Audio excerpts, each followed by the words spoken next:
wala ka naman sariling segment. Hahaha. Well, diyan po kayo nagkakamali, no? Dahil ako lamang po, no, ang vlogger na may sariling segment, no, kung saan pinapangalanan ko ang mga chismoso, ang mga tagapagpalaganap ng fake news. Okay, sige nga, magbanggit ka ng isang vlogger, kahit isa lang, magbigay ka, mag-reply ka dyan. Sino ang vlogger, no? At sinong may segment yan? Wala, no? At sino po ba ang nagbibigay ng maraming oras para magbasa ng komento ng mga subscribers? Hindi po ba...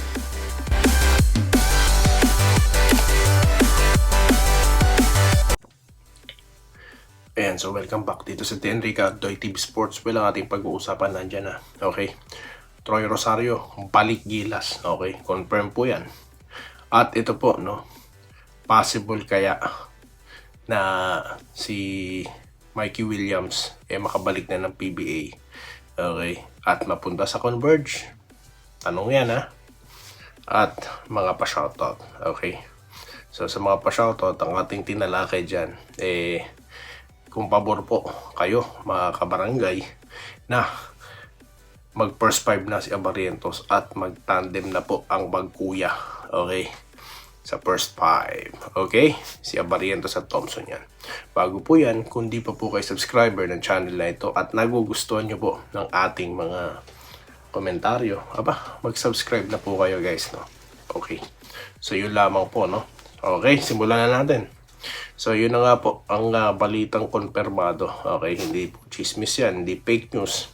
Troy Rosario makakasama sa Gilas. Pero, no, patutunayan nyo muna ang kanyang sarili bago siya makapasok sa Final 12.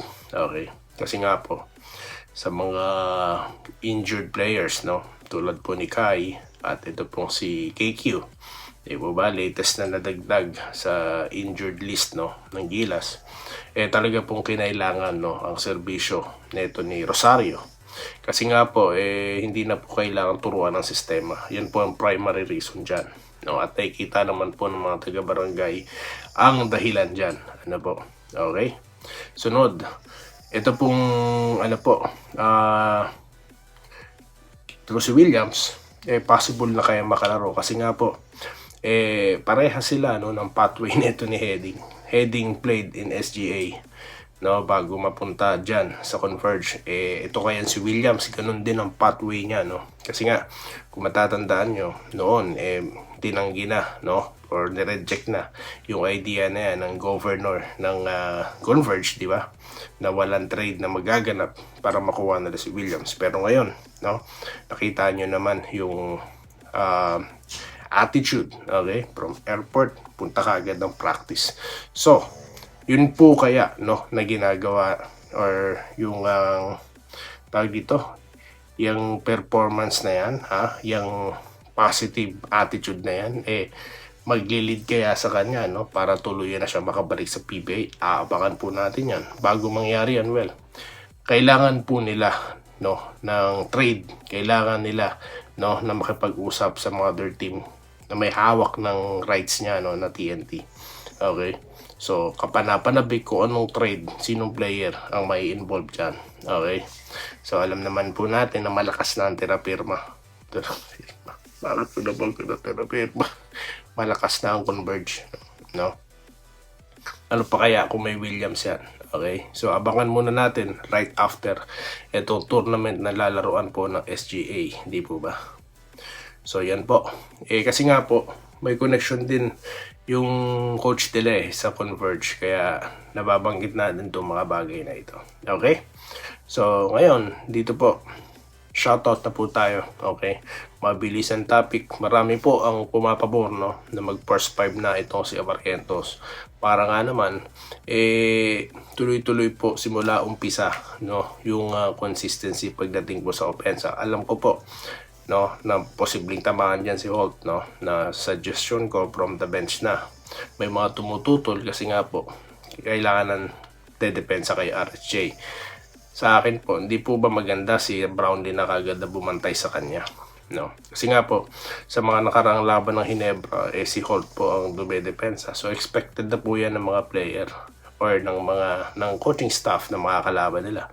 So sa akin, something new naman, di po ba? At mahirap po kasing maunahan na naman, no? At saka mo ipapasok ang scorer mo kapag medyo alanganin na.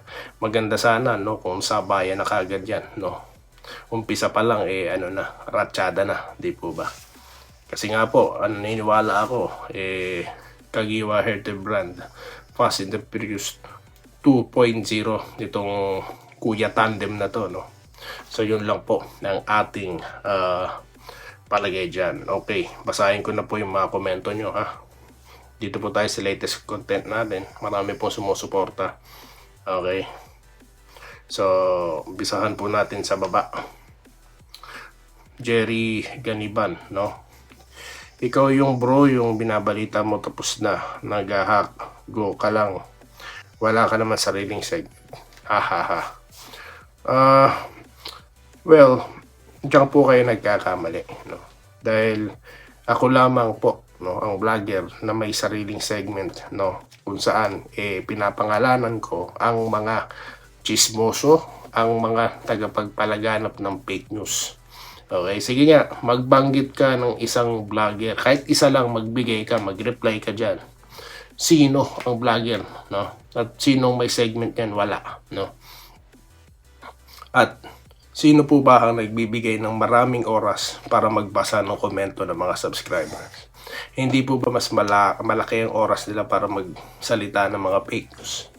Para makakatch ng attention ng mga basketball fans? Oh, sige, ano pa? Yung binabalita ko daw, tawag dito, tapos na. Sino po ba may sabi nagbabalita ako? Ito pong mga sinasabi ko, yung tinatopic ko, komentaryo na lang po yan. Kasi, ilang minuto na, ilang oras na pala na nangyari yan, no? So, hindi na balita yan, no? So, komentaryo na lang po yan, okay? Kung ano yung reaction natin patungkol dyan sa mga nangyari, okay? Kasi nga, yung nangyari na yan, ang topic natin kanina, si Coach Yenke, Arvin Tolentino, it is something na maganda pong pagkomentuhan. Di ba ba? Okay? Dito tayo kay Sharon Bonifacio. Yan, masyadong mayabang daw si Tolentino. So, shoutout po from Boracay. From Malay Aklan po ito, no? Shoutout po sa inyo at sa mga taga-Akyanon, no? Ganun naman po. Ito raw, sabi ni Bugtong, no? Mangga Hinebra binabayaran. Pakita po kayong resibo. Labas po kayo ng testigo, no, bago kayo magsalita. Mahirap po kasing kayong maraming Pilipino po puro dakdak na lang, no. Wala na pong pasihan yung mga pinagsasabi, no. So dito po sa ating channel, wala pong ganyan. Ako pag nagsasalita ako may referensya, no. Marami pong mga vlogger ngayon binabanatan ng pinopolitikaw yung ganito, ganyan, pero pinagkakakitaan nila. Lagi nilang kino-content. Di ba? Dito tayo kay Benjamin Oton, lakas talaga ng Converge. Problema na po ng ibang team ang Converge, no. Hindi na po San Miguel, hindi na po Magnolia, no. Converge na po isa sa mga problema ngayon, no. Good morning, boss. Basta ako ini-scroll ko na lang yung mga vlogger na nagpapakalat ng fake news. Boss, maniwala ka man o hindi. Buhatan na mag-subscribe ako sa inyo. Ini-scroll ko na lang yung mga fake news na mawala kasi stress ko sa iyo. From Lopez, Quezon, si Danmin J. De La Cruz. Ay, maraming salamat po, no. So, sino po ang may katulad ng storya ni Sir, no? Na dahil nga po sa minumulat ko po yung kamalayan ng marami patungkol po sa mga nagpapakalat ng mga fake news, no.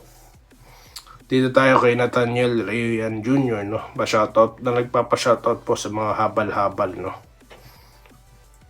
ng Konsolasyon Cebu. Ayan. At ini-invite niyo po kayo na maniwala daw po kayo wag daw po kayo maniwala sa mga vlogger, no, na puro fake news.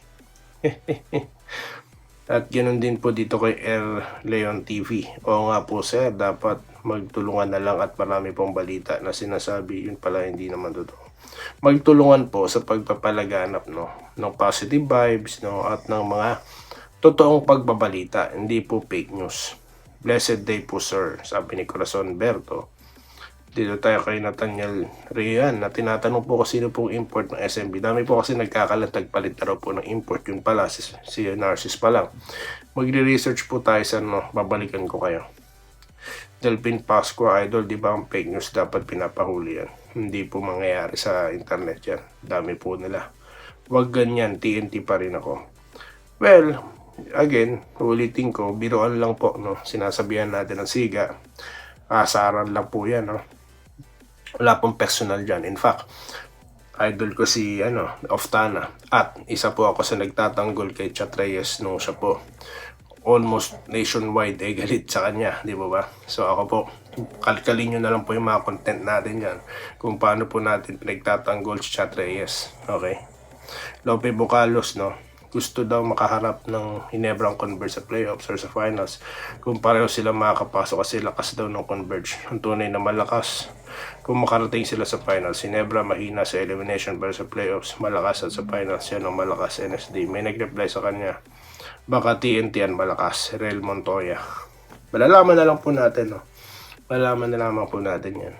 Sana makabalik na siguro, sabi ni Darlito 5.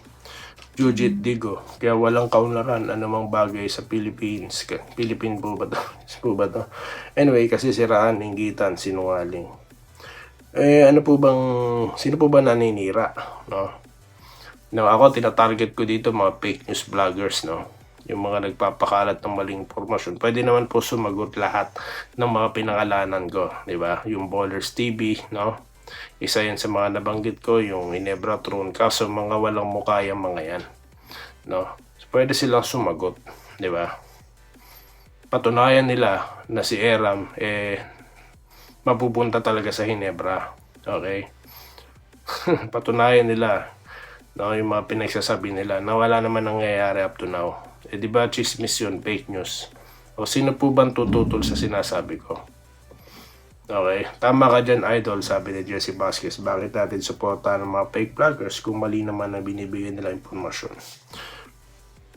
So yan po, no? So shoutout po sa muli kay Ma'am Irene Quiles, Malyari Mascareñas, Bon Ryan Cantor, Fen Maracino, no? Eduardo Bacolod, Muhammad Amil Asanis, no? Willie Bardaje, no? Minerva Jaba, Noel Corpus, no? Charlotte Kapayan, Ricardo Cabato, no? Martina Cayabyab, Alexander Pogi, Andresito Alantason, Wenceslao Hapon, at Rex Poral. Muli, maraming salamat po sa inyong mga komentaryo at magkita-kita po tayo sa mga susunod na video content dito lamang sa Tendiga, The TV Sports Mini. Maraming salamat po sa inyong panonood. Salamat po sa panonood. Subscribe na para sa mga susunod na basketball at boxing videos.